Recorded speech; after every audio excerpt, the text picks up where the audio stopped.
So the first question we're going to start off today is, what's one value that you learned from a mentor or elder that still guides you today?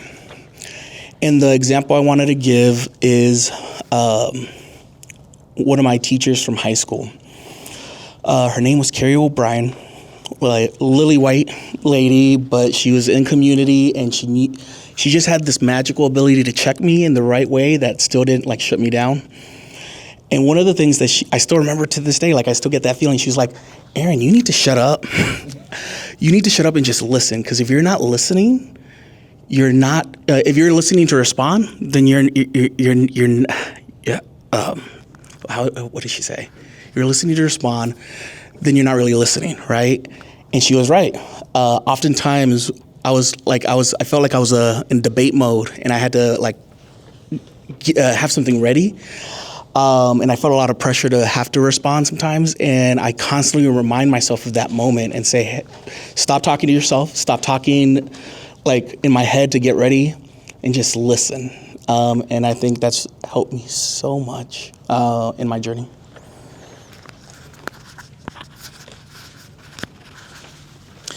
There's a lot, but I'm going to choose this one. My mother, my parents they were kind of like kid magnets. Whenever we'd go places, like my cousins or the kids at church or what have you, they would just like run to my parents to say hi. For my dad, part of it is because he was always giving out money.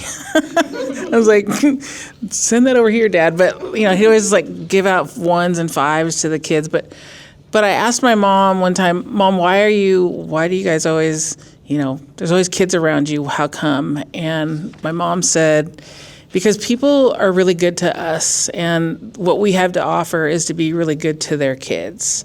And we know that when we're good to their children, that it'll just all come back to, our family or to us, because, it always has. So I think I've carried that with me. Obviously, it's come into my work too, as someone who's always with young people.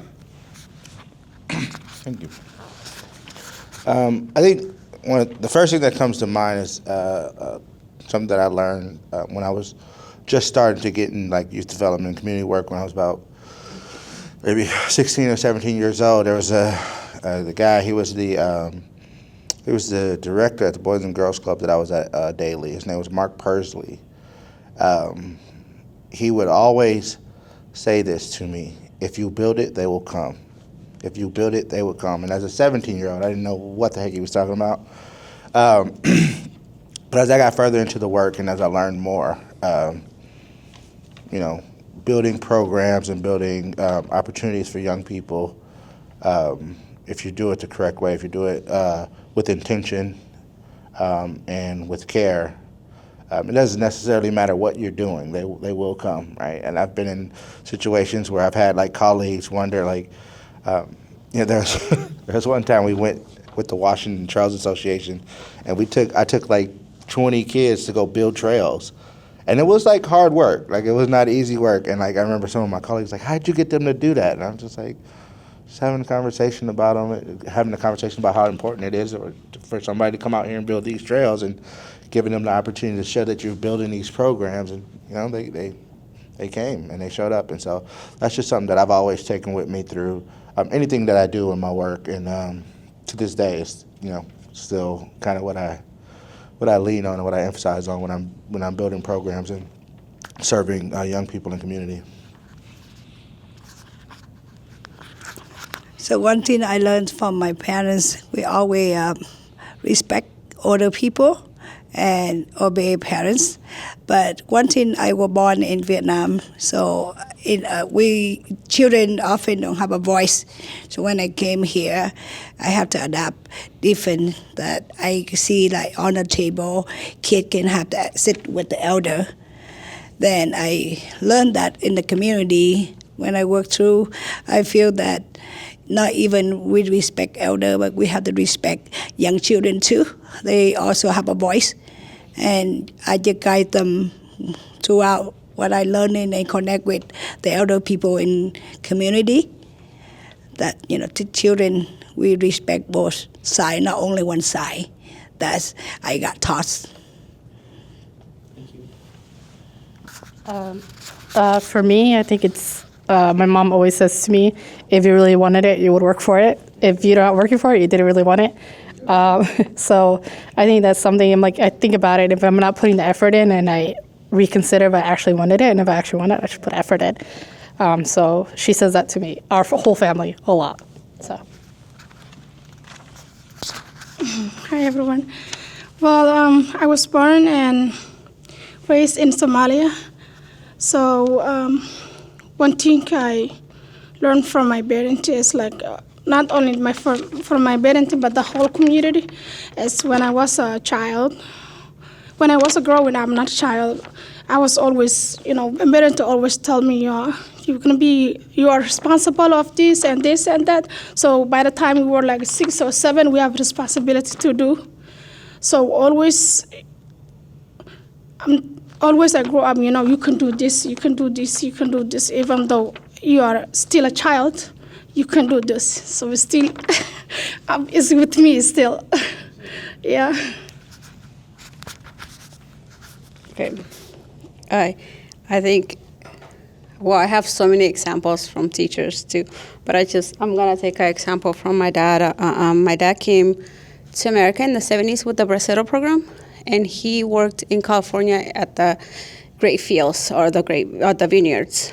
And I guess at that time, the workers had a boycott, and my dad was a manager at the place that oversaw like a group of folks, and he thought it was the right thing to do to go and boycott with the team.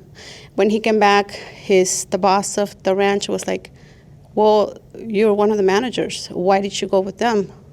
So my dad ended up getting fired from his job because he went to boycott. And that in returns comes back to, I think nowadays, with how the immigration is going on right now, I think we all stand together because it's like a collective work, right? And I think when we stand for our people, I'm risking for you. It's not, I'm gonna see what you can do from far away. It's we connect together. And I think that's what I take.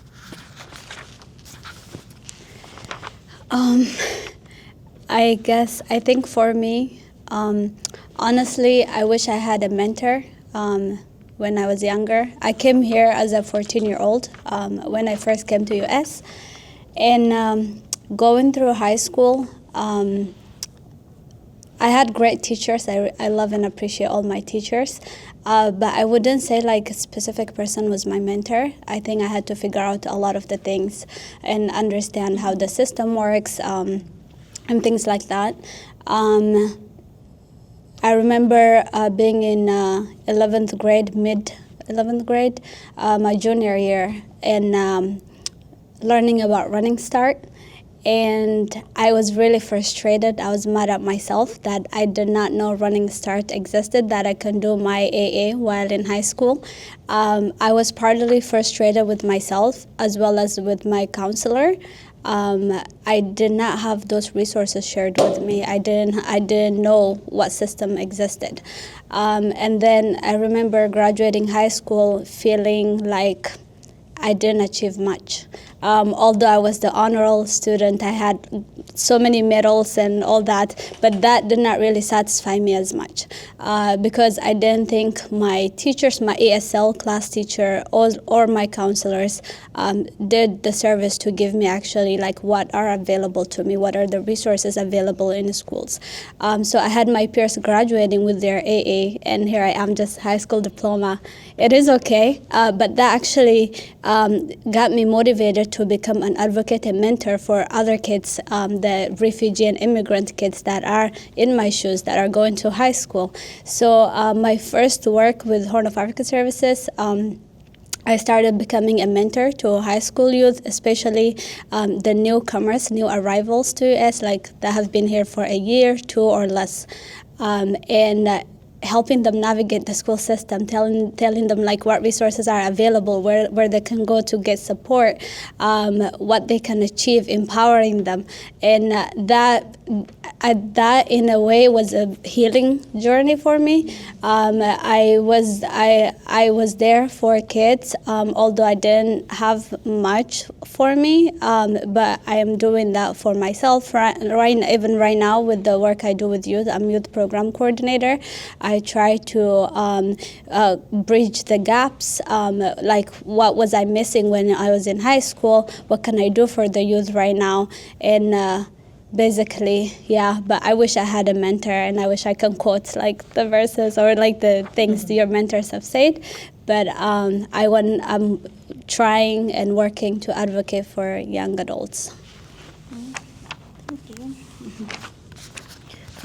I'll also share something that my dad used to say since I was little. He would always say, Irene, stay awake, stay awake.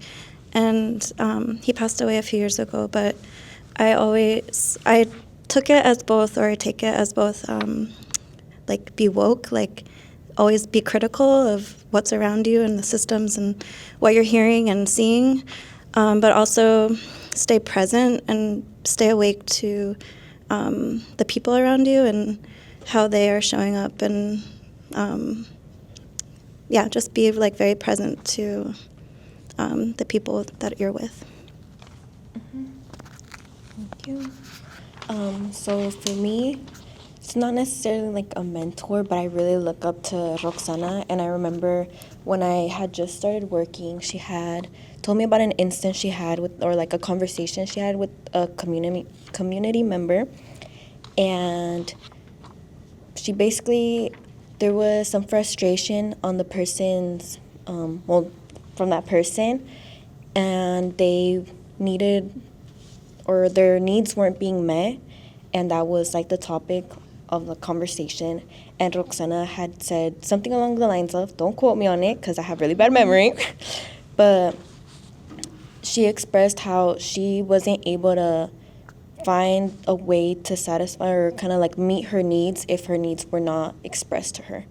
And that really stuck with me because I am a very independent person. I always struggle by myself, and I fear or I get scared asking for help. So ever since then, whenever I'm struggling, I always remember her, and I'm like, she would be really mad about what I'm doing right now.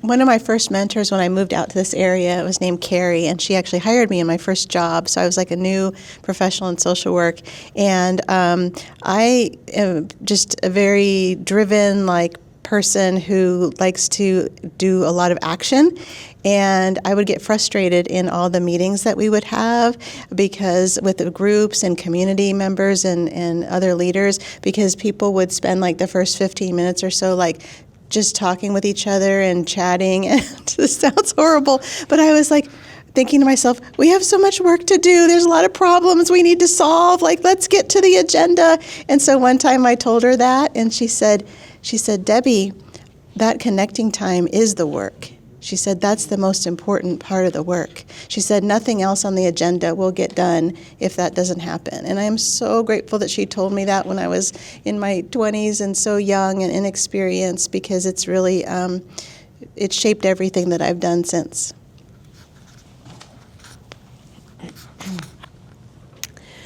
I think being the oldest daughter in a Mexican household, it was kind of hard to have a mentor. I was always like the mentor to everybody else.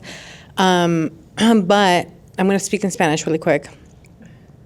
But my mom would say, debes estudiar para abogada porque nadie te gana. She was frustrated, which translates to, you should study to be a lawyer because nobody beats you in argument. And so I was like, bet, and then, I grow up and like life is life in. I haven't gone to law school yet, but I won eviction cases without a law degree. And, but that's also because I'm very intimidating and lawyers are like, oh God.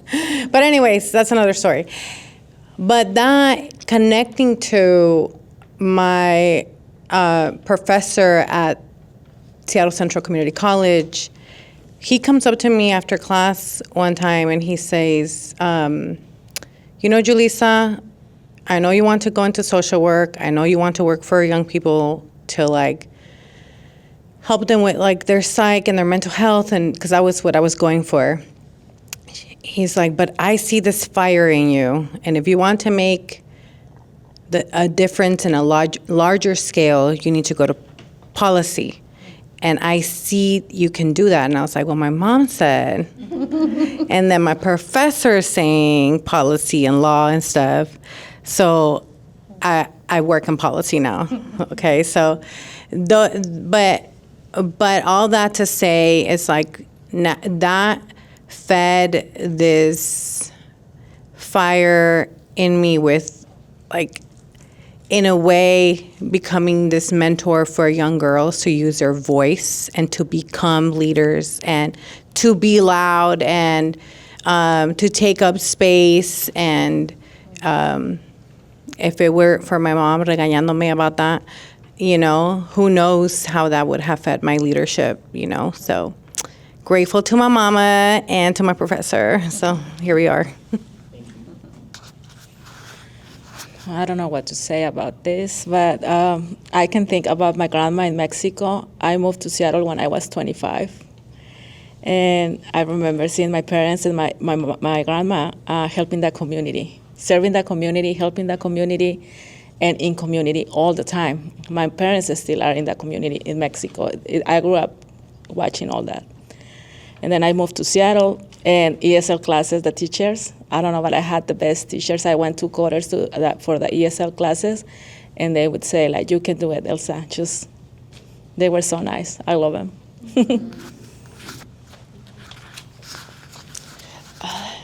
There's so many people I think about, but one thing I think about is, like, this is actually, that was never said to me. This was a story about my grandma talking to my dad, and he's a very big businessman, and when he was like trying to do funeral arrangements for my grandma, he said, well, if I buy 10 plots and like sell them to other people to make more money.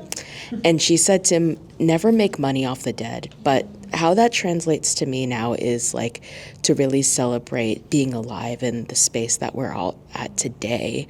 So like it translates to when you have a celebration of life, of like being able to express like joy and euphoria and stuff, that you got to experience so many things with the people that you love. And I think about that yesterday, especially after yesterday's keynote as well.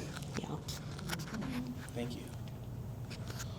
Ooh, y'all are amazing. Thank you for sharing. So the next piece, I think we wanted to give a little bit of context about the magic sauce of White Center. And I think we all have unique experiences of different systems or things that through our White Center experience helped us be a part of this multi-generational mentoring mentee experience. So I'll kick it off real quick, just sharing about like how I got to where I was, or where I am, was. So my family came here from Guadalajara, Mexico when I was about 3. We first got settled downtown Seattle in Lower Queen Anne near the Key Arena. And this was before we had all the right papers to be here. And I just remember this. The reason I like to share this is there's a moment where we were doing like we were living in an office, right? Like we didn't even have like a residential place because they were so afraid. We had to figure out a safe space to live in that we could afford. Was it just the 5 of you? It was the 5 of us in it wasn't even an apartment. It was like a straight up, office. We'd do the sink showers, you name it. But that was us growing up. And we came to Seattle on the big immigration Mexican restaurant wave. So one thing we didn't have, what we always had was food. We always had arroz y frijoles no matter what growing up. And the reason I like to share this is we always had enough growing up, and they always took care of us no matter how hard things were. And I just can't imagine. My biggest mentees are always going to be my ma and my pa, because I can't imagine doing what they did, right? Like around the age I am now, they they said, hey, you know what? We're going to go to Seattle, Washington, not know English. We kind of have this job opportunity, but we're just going to go out there and make it happen. And they did. And through that experience, we eventually, we are now U.S. citizens. It took like 25 years. They were able to get settled in White Center. Like, my parents, who didn't even like know how to speak English, figured out how to do a mortgage, buy a home, and like create this kind of opportunity for me and my siblings. That's just, it blows my mind, like how amazing they were and how they got us to this place. And I want to talk about the White Center experience. So we eventually get into White Center. I did my K through 12 in Highland School District, Shorewood Elementary, Cascade Middle School, Evergreen High School. And I was not a scholarly kid. I'm going to jump right into the high school era. I cared about sports. Like, the thing that kept me engaged in school was sports. So I'd get good enough grades to play and then not goof around. And the reason I share that is my first 2 years, like, I think folks have the impression of who they think I am, but my first 2 years, I would skip all the time. I had more F and Ds than Bs and Cs, and I never even had an A until like college. But I share that because the people who picked me up and said, like, kind of straightened me out, were like, yo, we see how smart you are, we see your brilliance, but you're not showing it in the school piece. And that mentor that I talked about earlier, Carrie, said, hey, you say you want to go to college, right? You tell me I'm hearing this from you, but when I look at your grades and when I look at your attendance, it ain't it, right? And so my junior and senior year, we got on a plan, right? And she was like, hey, in order for you to graduate on time and to make up for all those Fs and Ds, we have to take you to Running Start. So I was doing a full set of classes at Evergreen, plus night classes at South. And I was working at the family restaurant, and I was playing sports. And she had this, like, come to, like, Jesus moment where she was like, you can't work right now. And I was like, what? What you mean I can't work? I've been working sixth grade at the family restaurant. You're telling me? And, like, my parents are never going to buy that. And they were like, well, we'll talk to your parents. And she knew how to speak Spanish, right? And this was like this. She set up a parent meeting. She's like, I don't love sports. He needs that to be engaged into the school. He also needs to do all these other things to graduate on time, and he wants to go to college. And I was like, my parents aren't going to buy this. Like, this is how we we support each other, right? And I was shocked because after she explained it to my parents, they're like, of course, he doesn't have to work. And I was like, what? And it was transformational.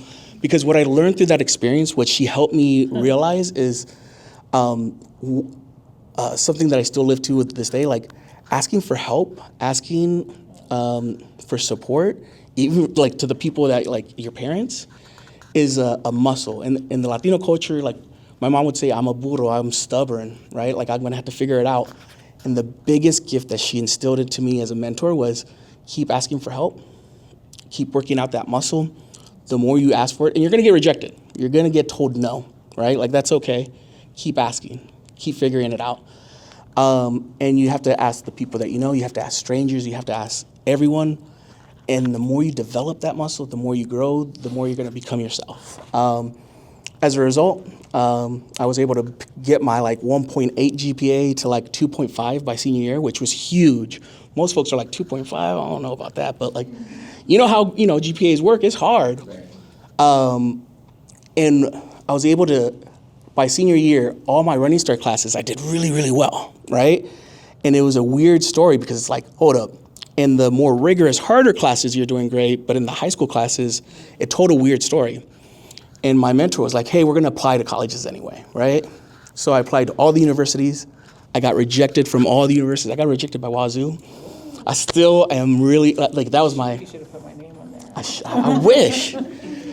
And I remember my mentor and me were talking to my dad, and we pulled out a map and was like, I really want to go to Wazoo.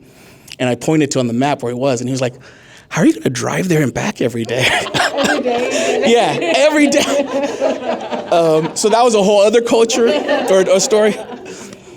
From that experience, and it was so helpful because when I went into university, I was lost, and learning how to ask for help, that muscle that my mentor helped me develop as a stubborn Latino male, like you don't do it, but I had to learn how to do it, and it's just something that's got me to where I am.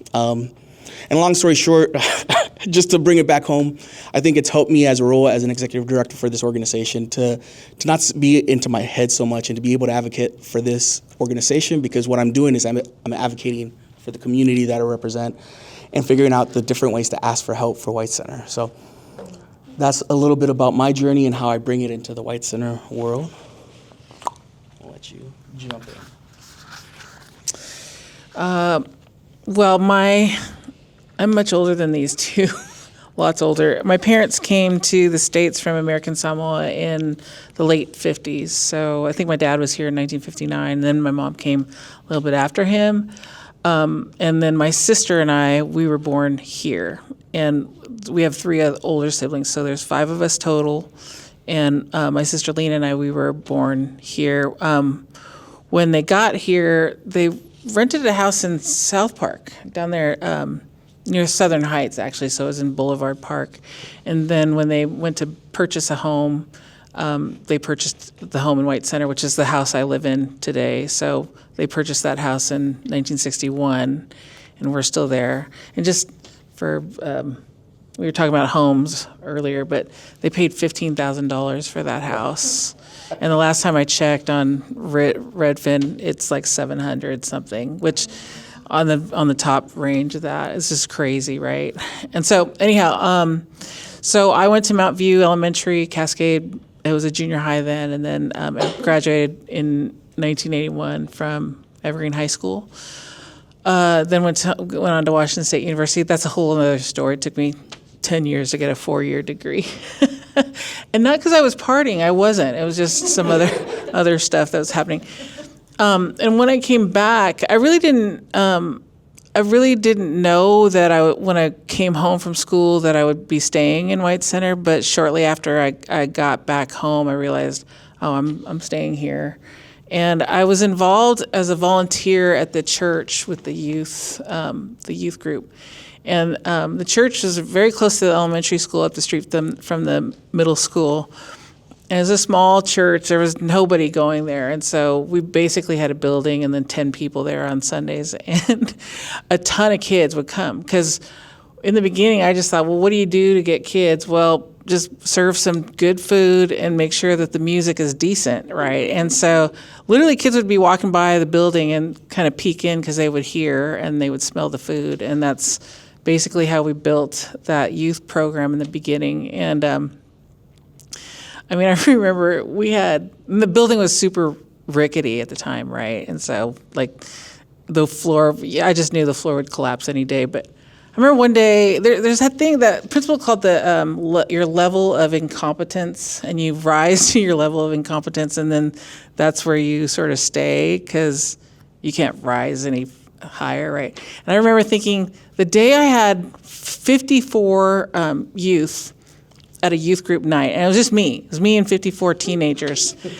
And I remember thinking, I think this is that level of incompetence. And there was never any more kids than 54 after that. It was sort of settled at 40, 45. I remember thinking I could handle 45.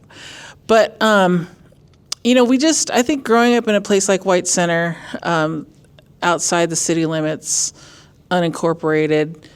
And when I was growing up, it was definitely true that there were just not the same resources in our part of the area as there were in the city. And if you're a kid, you always knew that. You're like, how come they get that and we don't get that? And so when we thought about sort of starting a nonprofit, that was kind of the main thing. We just wanted to be able to provide programming that we didn't think that our kids were getting, and they didn't have access to. And so that's like in 2000, we started the Yes Foundation of White Center. The other, which is who I work for now, but the other thing that drove that was, by the time we were doing that, we were having these youth nights or what have you. I was taking kids to camp. Kids were with me all the time. I had friends that I went to school with, that I went to college with who were asking me, hey, how's that kid thing you're doing? And so they would always ask me how things were going. And they would say, I know you're coming out of pocket. How much is it costing you to feed them? And I told them, I go, well, I spend $300 a month on pizza. And so I had friends who would write me a $300 check every month because they knew. And like when we take kids to camp, they would ask how much does it cost. So people were, asking to sponsor kids to camp. Whatever we were doing, I had friends that were asking me about it. And so at the very least, I thought, how do I give them a tax break for all the money that they're... So there were a lot of reasons why we felt like we needed to start this nonprofit. But the biggest thing was we wanted to be able to provide excellent programming for kids that we believed deserved it. And so that's how Yes started. And there were probably... I think there were like 4 or 5 of us that kind of jumped in on that. And there were people that I graduated from high school with and sort of in that realm. The other thing that, the thing about White Center is back when I was a kid, it was, the kids I graduated with were predominantly white. The school was predominantly white, still mostly blue collar, coming from blue collar families. But there were also a lot of kids that came from families where, parents were dentists and pilots and doctors, because kids from that area of the district were still coming to Evergreen. Right now they've all transferred to Kennedy or they go to Vashon Island, whatever. But so like I grew up with an economically diverse group of kids, not so much ethnically diverse, right? And so those were all the people that were asking me, how can I give back to my old neighborhood that I don't live in anymore, right? And so we just knew that we had some places of resource that we could go to when we started. And so that was 25 years ago. We do a lot of different programs, and over the years have had programs that we've sort of incubated and then sort of lifted off and moved on to other places. Also programs that we've sunsetted because we try very hard to be responsive to what people and families and kids really need. And so there was this other principle that I was going to share the first time around, but when I was in college, I used to belong to this faith group, and we had a Bible study every week. And the next year, I think I was involved with it for 2 years, and then the third year went back to school, and I'm thinking we're going to do this Bible study again, but it folded. It was not happening anymore. It closed, and I was really disappointed. I remember thinking, well, how do we, let's get it started again. And this one guy said to me, and this is 1980. This was said to me somewhere in like 1983. Because I've never forgotten what he said. He said, Pat, not all things are forever. It's okay to let things sort of go away, and that thing that he said, and that, by the way, that guy's kind of weird. That guy's a weirdo now, but he said this thing to me, and it still resonates with me when I feel like something is moving in a different direction. I hear that voice before I jump in and say, let's save it. Let's spend all the resources to save that thing that's dying. I don't really think that, right? I just feel like, okay, things are in our lives for seasons. And that's the other reason that I think we're able to be responsive is because that sort of core thing, I'm not going to use all the resources to save something, especially if it isn't what the community wants in the first place, right?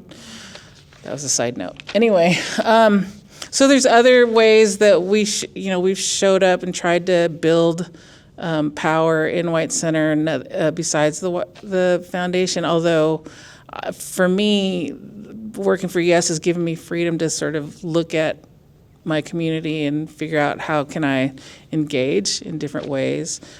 A group of us started a booster club at the high school, and so this group was a completely different group than the Yes Foundation, but mainly exists to raise money and resources for all the athletics at Evergreen High School. And so we're 3 years old, and that group is very funny because that group is mostly people I graduated from high school with, and I'm not going to say too much on camera. Let's just say they were there in White Center in the 80s, right? And so they're not there anymore, so they don't always know exactly what's going on in White Center right now, okay? But they're all very generous and they all have resources, so I'm taking it. I'm taking it. And so we've developed, and it's also really, for me personally, it's fulfilling to be in touch with these people I grew up with. There's probably 10 of us. I'm connected to 10 people that I went to high school with in the 80s that I would, like, we're on a thread. We're all on a text thread. And by the way, I have to teach them how to use a text thread. But that to me is a completely different relational place of joy for me, right? Just because they're pretty funny, right? And so, but they're also very engaged in the school and they're engaged in the things that are happening right now at Evergreen, and they live all over the place, right? But this is the thing that brought them back to lend their resources to their home, right? And then there's another group of people that we get together called CTW, and CTW is started by a couple of us that I think CTW originally stood for Conquer the World, but we sort of softened it up, and now it's changed the world. It might have even been Control the World. I can't even remember. But this group is a group of, like, I think the last time I counted, there's 10 or 12 of us. We get together monthly, and we're all alums. And I think the class dates span from 1979. The graduation class dates of us span from 1979 to, when did Ronnie graduate? 2018, maybe 2017, 2018. And so we're all there. We usually meet for coffee once a month and kick around the different ways that we can lend our resources to whatever's happening in the community. Or, I mean, Aaron and Justin are there, so we all just come and say, hey, this is what we need. Justin will say, our basketball, we need money for a camp or whatever. Or, I'll say, yeah, we've got a sports camp coming up, I need this. And so this group is a way for us to just sort of put all of our needs out there, and sometimes there's a rallying of resources and relationships to bring those around. And then, like, the latest thing that's happening right now is the levy is coming up, and so this group of 12 is, that's what we're talking about. And Kristen came to drop off signs at my house to sort of take around the neighborhood and ask if they'll put signs in their house. So that group, none of us get paid, but we're mostly there because we love each other and we love our neighborhood, and we also love our high school. So there's kind of this camaraderie that's really good, and we're using it for good for our community. And I think for me, like, I'm just gonna say, I think this is one of my gifts, is just being able to sort of gather, have a grouping of people, and then have a common passion or a common cause rise up, and then sort of throw our resources or throw our energy behind it. And I'll say too that it's fun for me. It's really fun for me. That cup of coffee with that group is hilarious. The last time we were together, I think we just blow up the coffee shop because there's so much laughter there and joy, and in so many ways I'm sitting with this group of people, and it feels, my first feeling about that group is joy, but it also feels like a resistance, an act of resistance. And so I can't imagine being there without them. Good. Oh, gotta follow that, huh? For me, when it comes to, like, mentorship in the White Center area, it's definitely a personal thing, because White Center and the level of mentorship and the level of community actually, like, I believe it saved my life in a way that nothing else could have. I moved to White Center when I was 15 years old. Before that, I was born and growing up in the Los Angeles area. I lived in the Compton area, and if you know anything about that city, it's a pretty rough place to grow up, right? But I didn't know that, right? Like, this is just my life. This is just where I've grown up. This is how I live. So I didn't know that, like, the street that I grew up on, like me as a 8, 9-year-old, and looking up to drug dealers, right? Like idolizing drug dealers and the guys that are, mid-20s and selling, and actively involved in gangs. I didn't know that looking up to them was a bad thing, right? I was just like, hey, this guy has a nice car. I like El Caminos. This guy driving El Camino, I think he's the coolest guy in the world. This guy has nice Jordans on. I'm like, that guy is cool. And so, that was my childhood. I grew up looking up to those guys. I grew up wanting to be like those guys, even though, like, my mom did a wonderful job at raising us. I mean, we were, me and my brothers, we were in church every Sunday, sometimes on Wednesdays, and she definitely, kept us in the right places. But it's still Compton, right? Like, it's still, there's not really no getting away from it. And, sure enough, when I got a little bit older, middle schoolish and stuff like that, that's when, I started to, dabble into those things and, getting into fights and kind of where I grew up is either you're going to represent the area that you grew up in and the gang that, where it's from, or you're going to inherit their beefs and not have the backing, right? So it's like you make that choice. Either you're going to be alone against these people or you're going to be with us against these people. That's just kind of how life went. And so after my freshman year, my mom just kind of had enough. My brothers had already come to Seattle to live with my dad, and my mom had enough of me. And she was like, there's no more discussing this. Like, you got to go. You got to go live with your dad. I remember having a conversation with her, and she told me, it was like, I can't teach you how to be a man. Like, you have to go live with your father. And I didn't like Seattle because it rained too much. That was my reason, right? I remember in the 8th grade, my mom wanted to send me to Seattle for high school, and I made a deal with her that if I got a 3.5 GPA, she would let me stay. I was always good at school. I've never struggled at school. So I was like, that's cake. 3.5 GPA, that's cake. Did it with ease. And so she was like, okay, you can stay here for high school. Freshman year, she was like, if you get below 3.5, you're gone. Never got below 3.5, but she was like, nope, deal's over. Deal's over, go. And so you can take a kid, you can take a young 15-year-old kid out of Compton, and you can put them in Bellevue or Kirkland or somewhere up in Snohomish, and that would have probably killed me. The culture shock and the psychological effect that would have taken, that would have had on me, probably would have been the end of me. White Center, I like to say it was the perfect storm because there was some similarities to the places that I grew up, but in White Center you had a choice. Like, if you wanted to get involved in some stuff, you can. You can definitely go ahead and get involved in some stuff. But if you didn't want to, you can stay away from it, right? And for me, I needed the people that White Center had. I needed Pat Thompson. I needed Namas Valtogo.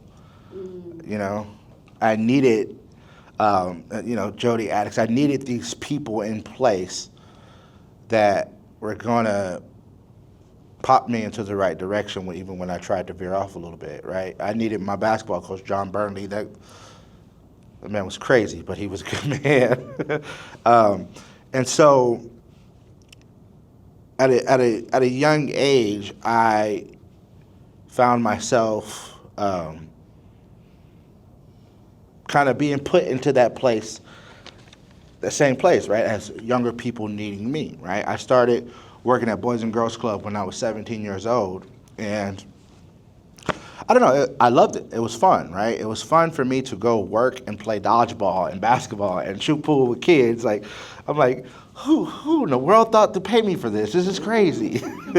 And so very quickly, I found myself feeling like, whoa, like these kids, they look up to me the way that I look up to these people. So I can't mess up. You understand what I'm saying? Like, that was my mindset. It was like, I can't mess up. So that was the mindset that I took on, right? And there was just so many things that fell into place for me. I'm the luckiest man on earth because so many things fell into place for me, right? I remember how I actually went to college. I don't know if I've ever told you this before, but how I actually went to college. After I graduated high school, my senior year, I won an award. I won the Jack Thompson Scholarship for athletics and academics. And I won a couple other awards, but that was the only one that I remembered. And I didn't know what it meant, right? I just thought, like, cool, I get to go up and shake Pat's hand and get this certificate. And she was like, you get some scholarship money. I'm like, I don't know what the hell that is. I didn't plan on going to college. And so after I graduated high school, I started working nights at Target in Westwood and working in daytime at Boys and Girls Club. I was getting more money than I've ever seen in my life. I thought this was it. This is adulthood, right? And one day Pat called me and she was like, I don't know what you're doing, but you have this scholarship money. I'm going to send it to South Seattle and you better go get your classes. And I'm like, you don't say no to Pat, right? Okay, like I'll do that.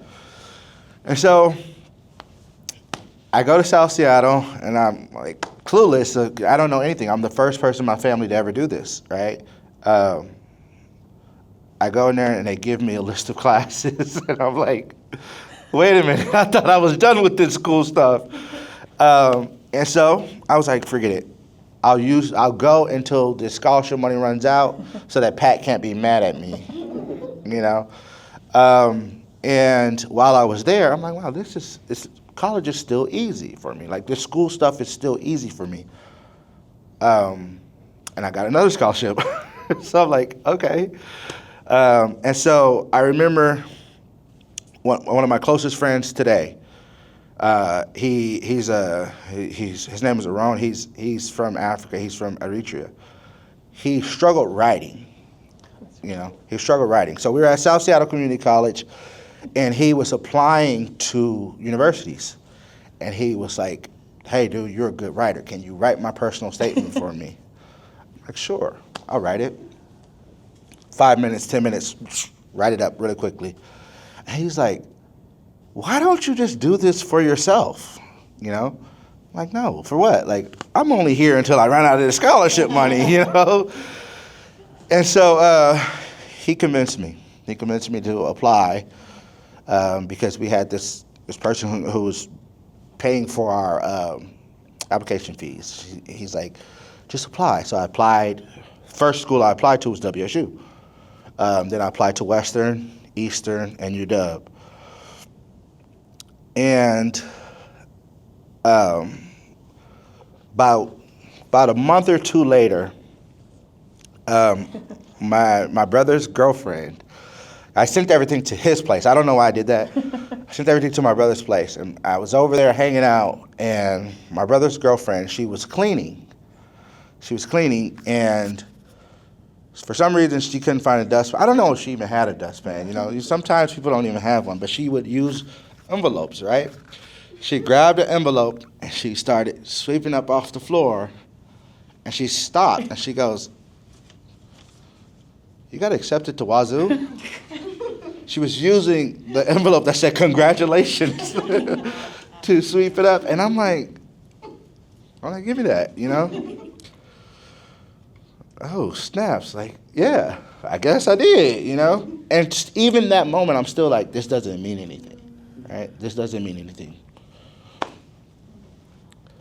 I toss it, and word got around to Namas. Namas pulled me into his office, and he said, what the hell is wrong with you? And I'm like, what? He goes, you got into WSU. Yeah, you're going. Namas is another person you don't say no to. And so I remember we literally got on the computer and we went and did all the registration forms and everything like that, and it was like a $200 fee, and something else. And Norman's just like, don't worry about it. Like, he's just paying for it for me. And I'm thinking to myself, like, I don't be on ask for this back, cause you know.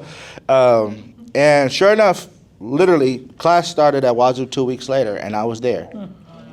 I was there, and so, you know, I go through college. I was not in Bible study in college. I was partying. I did do that. But you know, I like, you know, school was never hard for me. So I graduated and I enjoyed my time there. And I wanted to come back to White Center and kind of continue where I left off. Right, like I still had connection to community. I still had young people who looked up to me. I still had you know, opportunities to come in and have an impact on the community that had the biggest impact on me. And I just remember going back to work in White Center and telling myself, like, if I have my chance to be Pat Thompson, to be Namas Falatogo, to be John Burnley, who the hell am I to say no to that? Like, who am I to say no to the impact that I can have on these young people? It just was not in me to not be who I am today. And so, you know, that is how I ended up spending my time working at Boys and Girls Club. That is how I spend my time, you know, doing youth violence prevention, creating programs and community development. And now I'm the basketball coach at Evergreen High School. And you know, I take any opportunity that I can, because there's 100 Justin Coxes out there that if you know, if that one person that needs to be there isn't, they can go completely left, and I don't ever want to be that missing person. Thank you. Time check. When do we wrap up? Does anybody know? 3? Okay, we got some time. Whew. Thank you. No, we need this time. Thank you all for setting this up. I think we're going to keep things together, so we're not going to do the breakout, but I wanted to ask the second part of this. So I think you all have shared some like really healthy ways of what mentorship has looked like. And if you feel comfortable, can you talk about maybe some of the challenges that exist in between generations in leadership, or share about maybe not the best mentorship experience that you've had in your like growth? And I'll start off this time, finishing up where I left off. So Evergreen student, I got rejected from all the universities, and my mentor was like, that's not okay.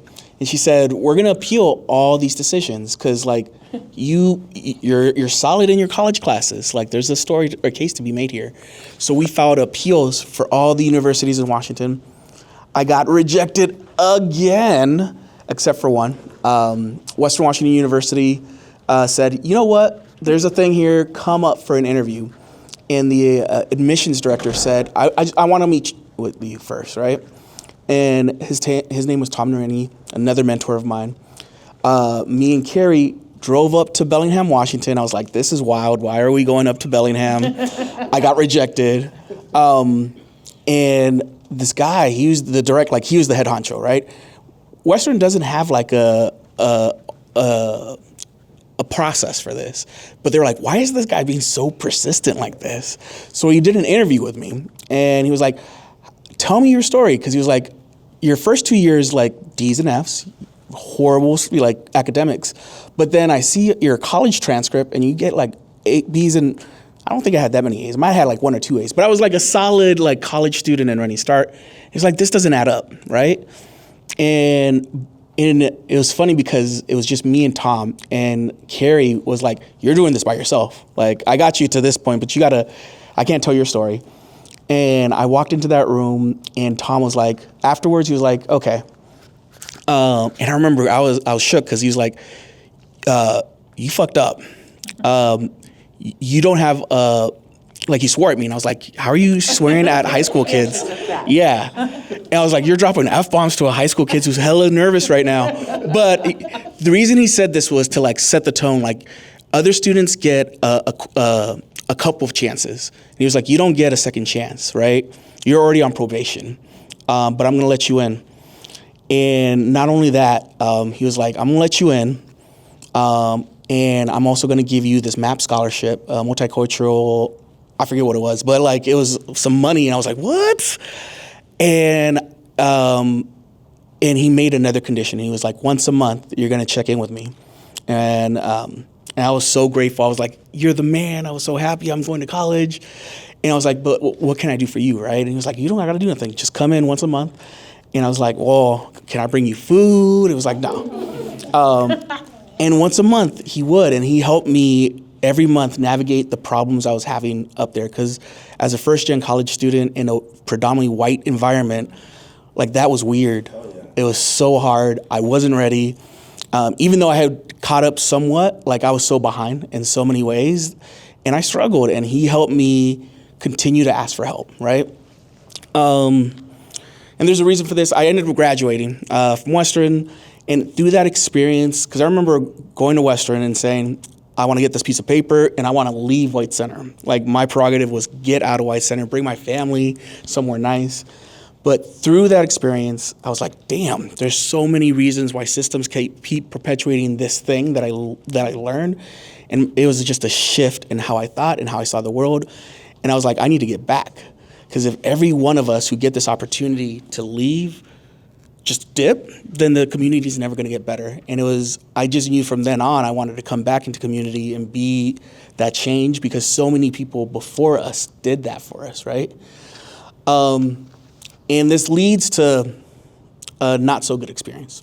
I came back and I worked for a college access program in my alma mater. And it was an amazing opportunity that I got to do the work. And I did this for like a solid 6 years, right? And the reason I'm sharing this is the work I was doing was amazing, but the person who was supposed to be directing me, who I thought had my back, and here's the thing, I was doing a great job. I was doing such a great job that he didn't want me to progress beyond this, right? And I remember in 6 years in that system, like by my 6th year, I was already the most senior person in that position next to my boss. And I was like, wait a minute, I outranked like seniority-wise all these other folks, but you're giving them promotions and you're giving them assistant manager positions and you're just keeping me at Evergreen. And I was like, that's dope. I liked it, but I was also like, you're not helping develop me. You're not helping me grow.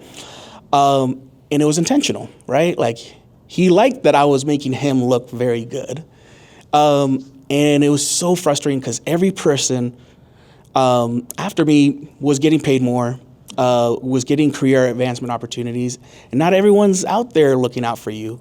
So I think for me, that was an opportunity to realize, like, once I am in positions of power, how do I figure out other ways to not do that, to use this opportunity? And in a way, he did mentor that, right? Because if I hadn't experienced what it feels like to be stuck, then maybe I could have perpetuated that kind of thing. So I think it helps. There was a negative experience, but it was also something that, now that I'm in an ED position, I think about it more, and I'm like, am I doing that sometimes? How do I do that? How do I avoid that? How do I provide opportunities for other? And it came from a bad thing, but it could be a good thing too.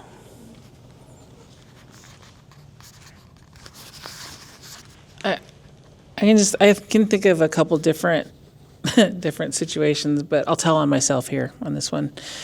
There was a girl that I was meeting with. I think we were meeting once a week, and she was in high school, and we met in the mornings. So high school starts at some dumb time, like 7:30 or something like that. So she and I would meet on this one day. We would meet at 6:30, something outrageous like that. And we met for a whole year, and I think might need to explain this. I just love relationships as part of me. If you take me out for coffee, I'm there. I'm so there, and I'm talking to you, whatever.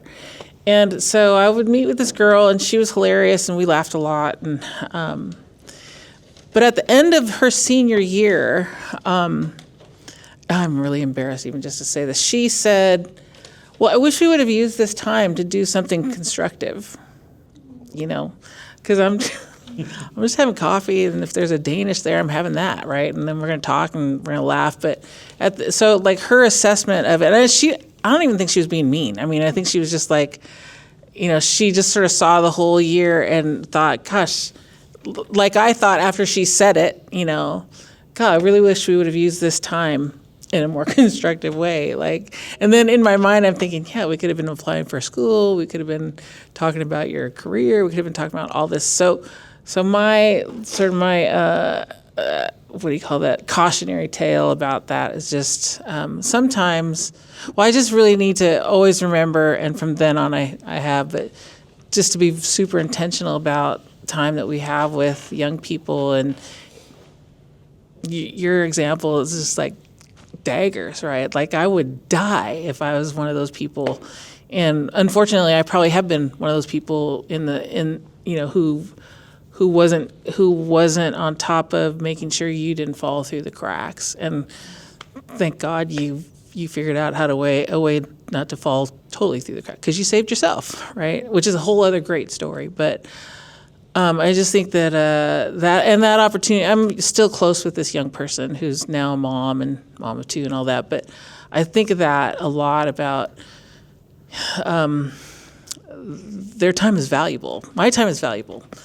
All of our time is valuable, and how to make the most of those sort of conversations or those sort of times that look casual, but they're not. And they don't have to be, right? You can use them for good. Thank you. I think the thing that came to mind first is before I became the head basketball coach at Evergreen, I was an assistant coach for a few years. And one of the things that I noticed as assistant coach is that everybody who was involved in the athletics program at Evergreen were new to White Center. And when I say that, I mean they've been working there for 3, 4, 5, maybe, whatever years. So they didn't have the same experiences, the lived experiences that I had, right, as a student at Evergreen, where sports were a good time, right? Like we were a school that other schools didn't want to see us on their schedule, right? And because of a lot of reasons, right? I think there's some things that happened district-wide that kind of put Evergreen in a place to where they had to rebuild their sports programs. And for basketball, it had gotten really bad, right? Which is why I even decided to join the coaching staff, was to try to help it. And the coach at the time, he would say things like, "Oh man, like we just don't have very much talent here in this area," or he would say like, our best bet is to make sure nobody gets injured, and that's a successful season. And that was where the standards were brought down to. And after being there for a while, I found myself believing it. I found myself thinking like, yeah, these kids, like we have to wait until we get some kids who can play. And then I started to think to myself like, my coach would never think like that. He would never think like that. And then I started to look at the program holistically, right, and try to see some things that were different than the times that we had when we were experiencing success. I started looking to see what's different. Everything. And I remember there was this one moment where I knew I had to do more. There was this kid. He was a big boy, about 6'3", and he hips like a refrigerator, and just strong kid, and really, really force. And I remember game after game, he wasn't playing well. He was not playing well. They had us on this plan with him. They would tell us, hey, nobody can yell at him. He doesn't like it. And I just I didn't know that was a thing, because I would have requested that from my coach. That's all he did was yell at me. But they would tell us that. They were like, nobody can yell at him. And this particular kid, I've had a really good relationship with. I've known him since he was in elementary school. So I'm like, if I were to yell at him, I highly doubt that it would hurt him, it would break him in any kind of way, because he knows the love and care that I have for him. And we were playing at Renton High School, and they were kicking our butts. I'm telling you, it was really bad. And I said, you know what, forget it. Forget what this coach tells me, forget what this athletic director is telling me. I'm about to give it to this kid. And we take him out of the game, and boom, I rip into him. And, he gave me a little bit back, which I love it. I want to hear it too. At least I know that you care. At least I know that I'm not yelling for no reason. And I rip into him. And I remember the athletic director at the time, she comes out the stands. She's like, I think you need to calm down. I'm like, I think you need to go back to the stands. Let me handle this. And gave it to him. And he sits down, and he's just like, you can tell he's like, I got to do better, So that game ends, and the next day, before practice, they call a meeting with this kid, myself, the head coach, and the athletic director. And I'm like, I'm not going to that. I say I won't do it, because I'm not going to allow this whole scenario to make it believe like I did something wrong, because I want better for this kid. I know that he can perform better. So I told him, no, I'm not going. The kid goes, and he got offended because they asked him, does Justin Cox intimidate you? He asked this kid that, who I have, over the years provided school supplies for. I've given him, shoes and clothes, and he's come to program after program after program, and resource after resource after resource. And he goes, intimidate? He goes, what are you guys talking about? So he leaves the meeting. He's like, and he comes directly to me. He's like, yo, they're tripping, just to let you know. And I'm like, thank you for letting me know, right? And I just remember thinking to myself,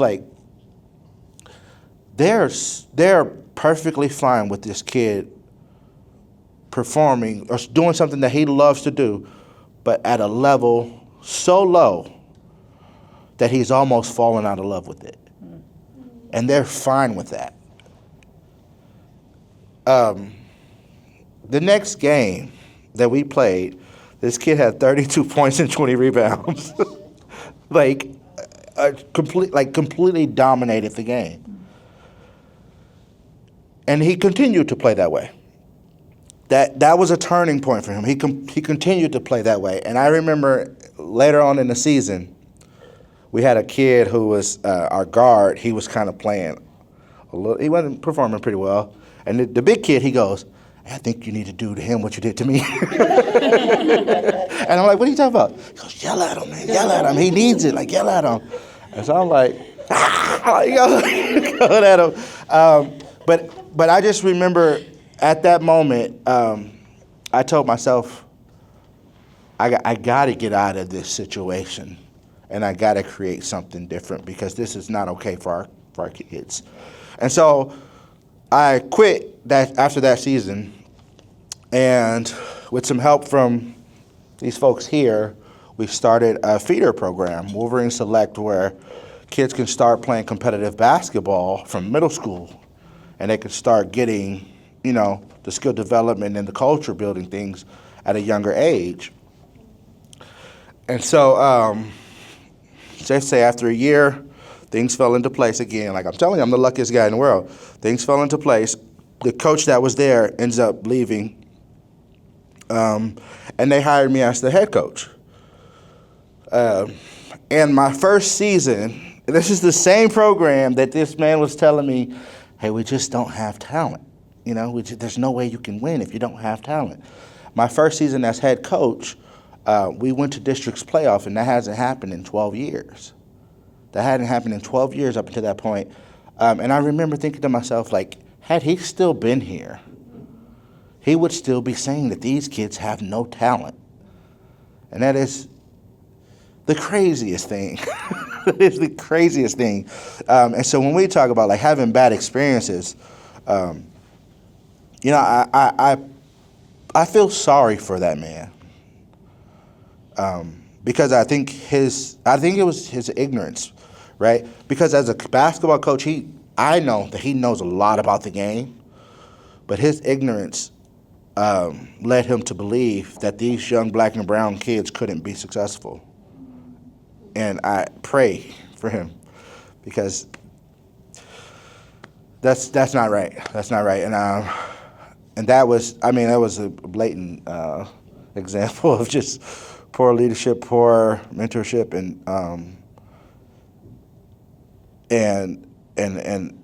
all in all, the people who hurt the most was the kids. Yeah. Thank you. We got about 20 minutes left, so I want to open up the floor for reflection. So if anything's something you guys want to share as part of the experience, the good, the bad, or if there's a follow-up question that y'all want to share with us, I want to open it up. I have a question. Yeah. So I think it's amazing that you all like grew up and then like came back to White Center, and like I feel like more and more like that doesn't happen, or it's, you know, like even when you were saying like, oh, I just want to get out, and then like you had that like moment of like, no, I want to go back. Do you think there's certain like specific things about White Center, like that is unincorporated, or like certain things about White Center that does have that like pullback, or, and like do you see like other people and like also like coming back, or do you feel like your stories are more unique that you came back, or yeah? I mean, I'll say one thing that I'm really proud of, and Pat's on my board, but one of the things that we pride ourselves as an organization is buying for community, and we try to create space for folks. And we try to, in our hiring practices, it's grounded, like lived experience is so valuable, right? So we don't worry about the traditional things that other nonprofits sometimes hyper-focus on when trying to bring folks back. Like we say, yo, you have a gift in community, there's a body of work, maybe there's a thing that we want to bring into it, and we try to center that. And I'll just touch on this piece. Our former ED, Celie Savusa, saw something, and she saw something in all of us and bringing us into this work. We are now opening up a brand new community center and affordable housing development project. My background's in education. I don't know anything about affordable housing, but the mentorship that she provided in me to say, you have all these transferable skills, it's just project management, like you got this. And for her to have the belief in it, that I could like be a steward of something like that was amazing. But I think just from the get is just trying to provide those opportunities for others and to try to make it sustainable, right? Like, I think we really are trying to say, hey, there's value in this work, and if you're from it, let's try to bring you into the fold, and we try to do that in all the bodies of work that we do. And I keep on thinking about it. I think there's a second part to your question, like, is there a magic sauce or a thing there? I think the magic sauce has been this experience of just folks who unconditionally pour into the other generations.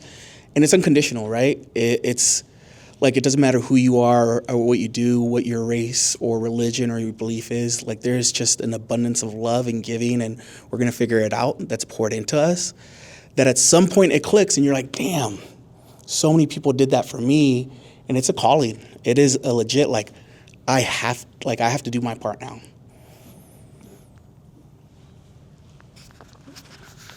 Yeah.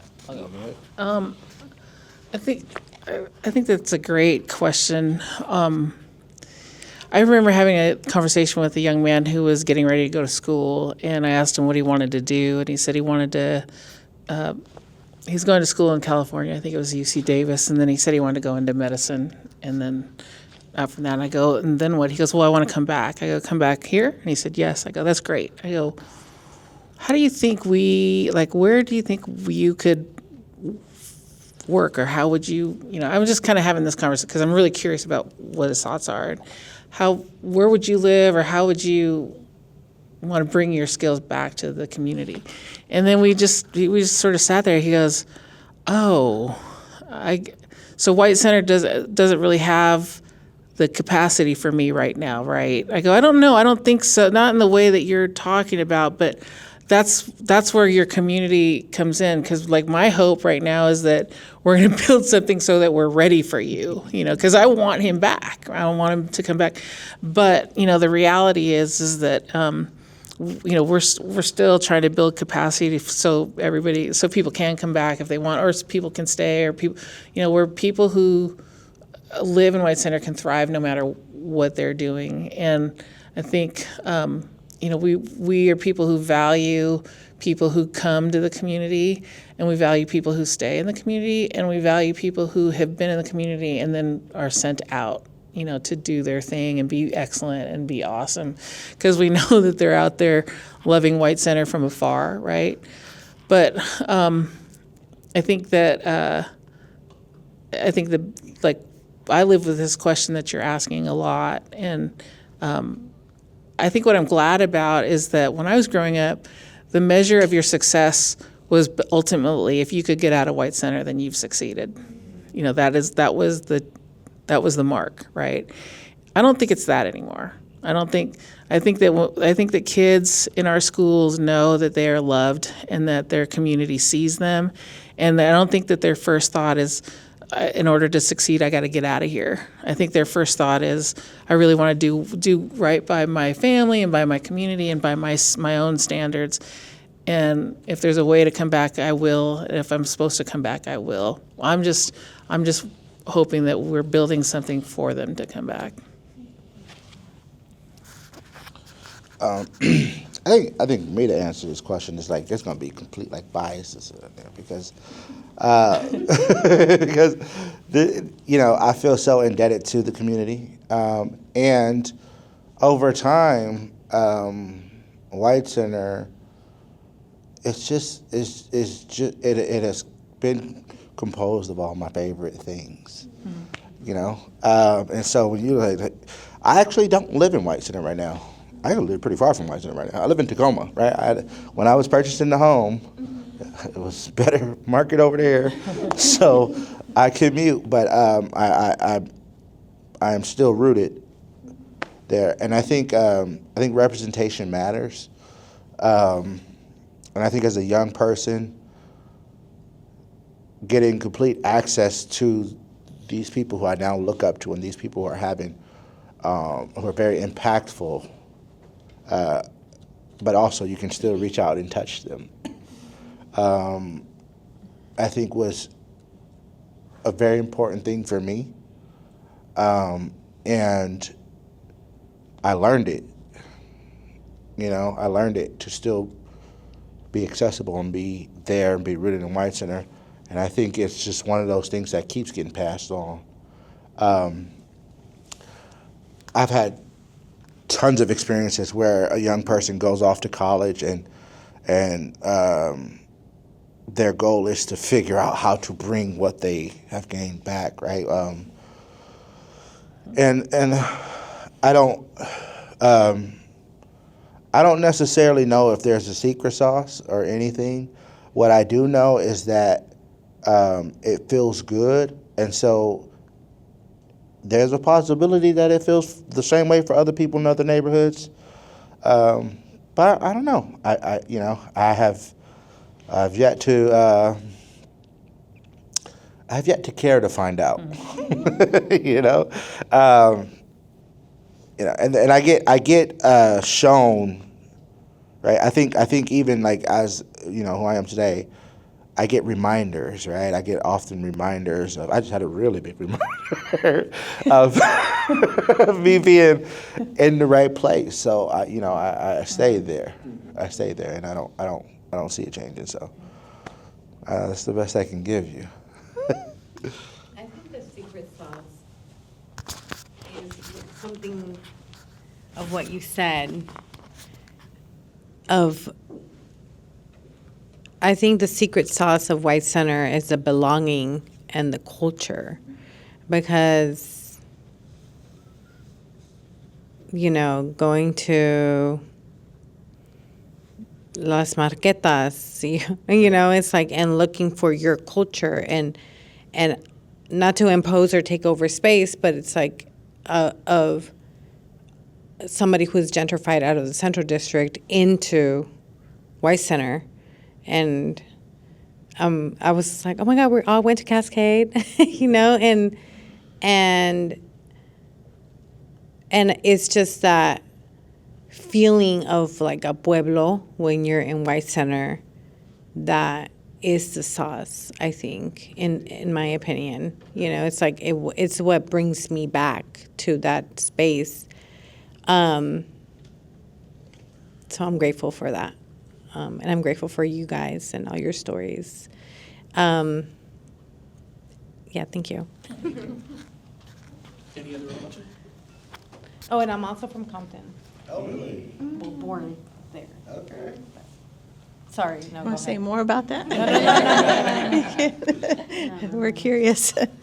I just am struck by not being of White Center. I've been in the Seattle area for about almost 30 years, but did not know a lot about White Center before meeting Aaron and hearing about your journey. And each of your stories is amazing, but then taken into the collective, like all together, and what you clearly mean to each other, and then therefore what you're meaning to the next generation has been really amazing to hear today. And I really appreciate that you brought your stories here like this, because we don't take enough time in our communities to acknowledge the journeys and the stories. And you all talked about mentors and family and people who were there for you, and sometimes people who weren't. And they all played a role, right? But I just am really grateful that you shared as much as you did. And, you know, sometimes the people who are the naysayers also push us in ways that our mentors do, our close people. I've had a council member tell me that there's too many cooks in the kitchen when we wanted to do things in coalition. And I look forward to the grand opening of our space, and not just showing him like, yay, we did it, but because we've done it before and we'll do it again, and we don't take no for an answer. And I think that that's part of your secret sauce, is that anybody growing up where you are see that it doesn't, barriers, what? So everybody has them. You not only made something, you gave it back to other people, and I think that's extraordinary. It's really great.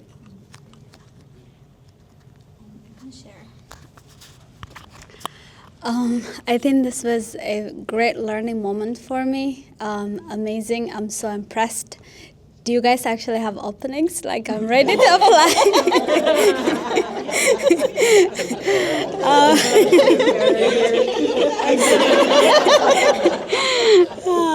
Honestly, it's amazing. Like, this is what we look up to, amazing leaders, great leaders in the community. I think what I learned from this is like leaders that are deeply rooted in the community. You understand the struggles and the life, the systems that youth go through. You relate to them. You know, like when you're doing the basketball coaching, understanding these youngsters and the violence, the gang, the pressures, and relating to them and coaching them in a way that they understand, and you feel their pain too at the same time, you know. I think that's the way you can have impact in the community, and then having someone that loves to deeply connect with the community, value relationships, and chatting, just creating the space to like welcome the youngsters, or even keeping in touch once you become like older age. Like, this is amazing, and then same having ED that actually have went through like so much, getting rejected from all the college, but still you appealed, you got scholarships, youngsters. Like, this really motivates me to in a way that I can approach youth as well. Similarly, I've been doing tutoring program and after school program with youth for about 6 years, and there are some youth that have been in my program when they're like in middle school, elementary. Some of them now are in high school, and similarly they listen to me. Like, whatever I tell them, hey, go apply for college, do this, they're like, okay. Sometimes when they don't listen to their parents, even the boys, they bring them to me, and I'm like, yeah, we got to do this, we got to go to college. And they really listen to me, you know. So like the impacts we can have is great on the youngsters, and being by and for the community, it's very important. And when you mentioned about being stuck, also that kind of resonated. When you're doing so well at your job and you want to grow and further your impact, but then you don't want to destroy the structure of the organization. You don't know what to do. What is the next level? How can I approach that? I think you gave me food for thought, so I'll think about that as well. So thank you so much, after all. Anyone? Everybody.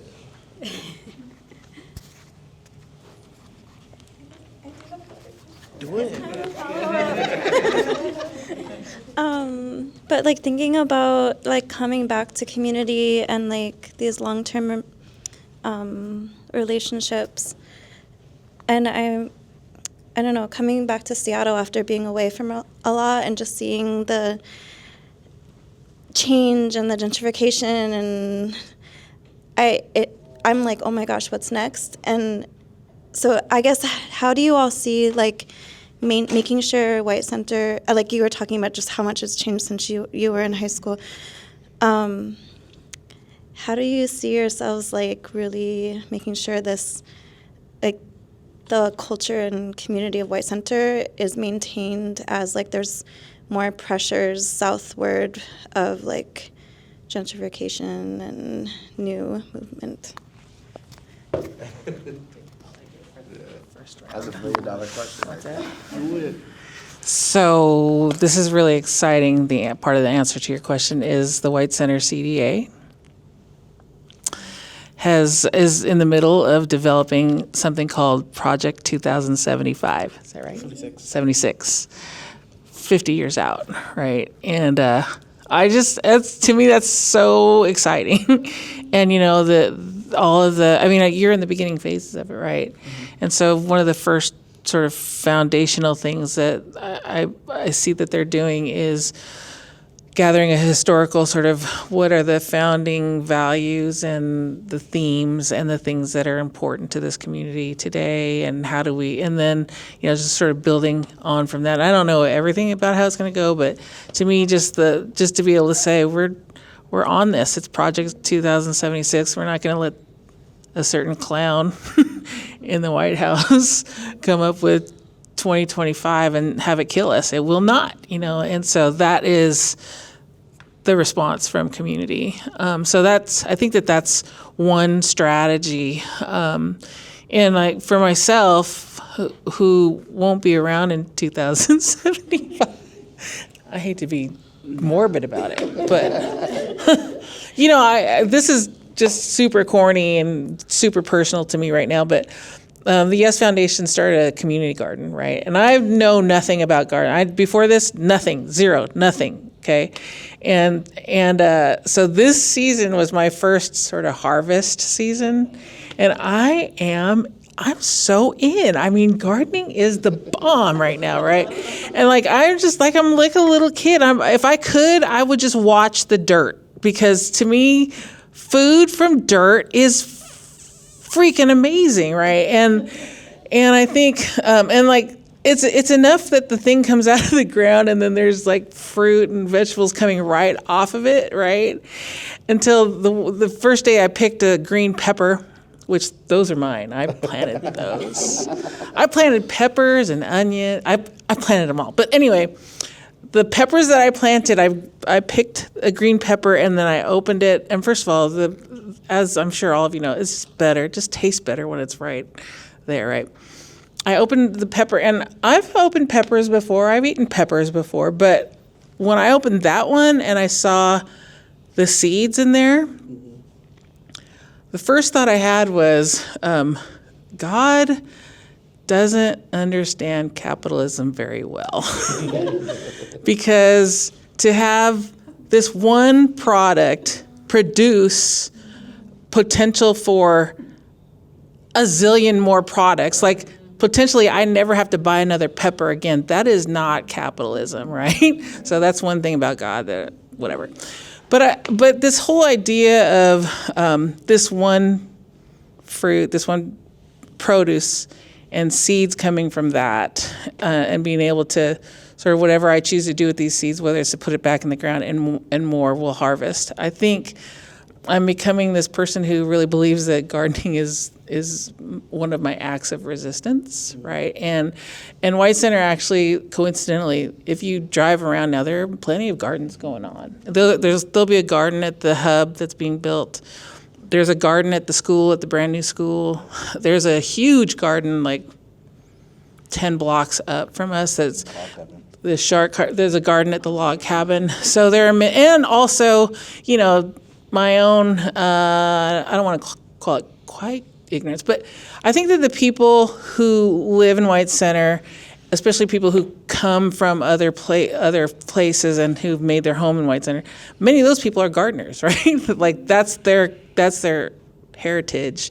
And so I feel like this is one way that White Center will thrive and survive, is that we have people who are gardening, but in that just committed to another way that we commit to our communities thriving. And I feel like gardening is but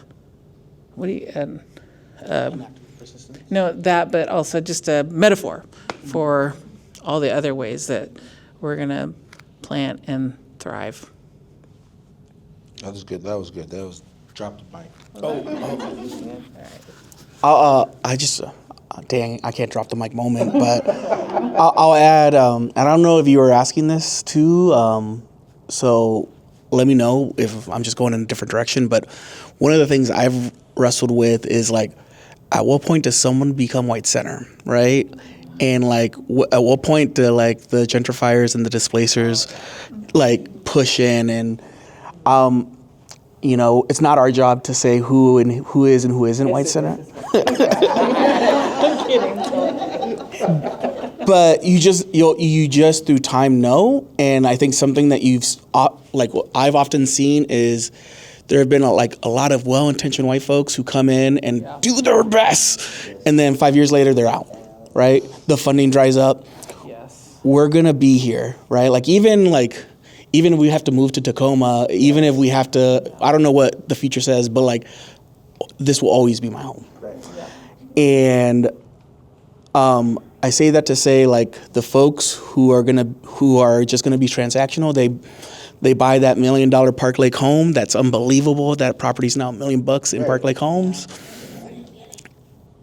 Yeah, it's crazy. The people who are around, who are committed to doing the anti-racist work that we're committed to doing, the preservation of culture and community, they're going to be here. And if they want to be alongside us, so there's like of recent, and I'm it's going to come across as a little facetious, but like there's a lot of these like mutual aid efforts, and I'm like, that's dope, that's empowering. And are you here for the long term, or is this just your like side prep project where you're trying to do something that makes it feel good for a moment? But like, we're gonna be here for the long term. And like the teachers who are at Evergreen for the long term, I know who they are, and I know they're about it, and I know who isn't, right? Like I know who's gonna be here for a while, and they show up. And I think it takes me a while to get comfortable with the new folks, but yeah. So I think that's what I'm really like thinking about. What does it mean to finally be? And it happens. It happens with time. So on this application of White Center, and this White Center, as someone who has fought this placement and has been ping pong between the CD and White Center, am I still considered 100%. or not? 100%. Oh, easy. Coming from the CD, you good. I think for me, it's continuing to show up, like I told you guys before, my home that I live in is not in White Center, but continue to show up and continue to show people from White Center that showing up is a good thing. And I think generationally that's going to continue to just continue to be passed down, right? Those are the seeds that Pat was talking about. And one funny example that I got, when I talk about showing up, right? I remember during the heat of the Black Lives Matter movement, I got so upset because there was a flyer was made to host a peaceful protest for Black Lives Matter. And I'm like, and it was in White Center. I'm like, who the hell? And how don't I know? And what is going on? I did right away. I was like, who did this? Did you do this? Everybody's like, no. And so I'm like, okay, cool, but I'm going. So I remember I called like some of my young guys, like Henny and Nas and all of that. And I'm like, you guys are coming with me. And so we go, and there's like probably about 25 people, and we're the only people of color. Yeah. We're the only people of color. And I remember leaving that protest, and those young people that I had with me said, so when are we really going to do it? And so I think, what did we take, 3 days? Yeah.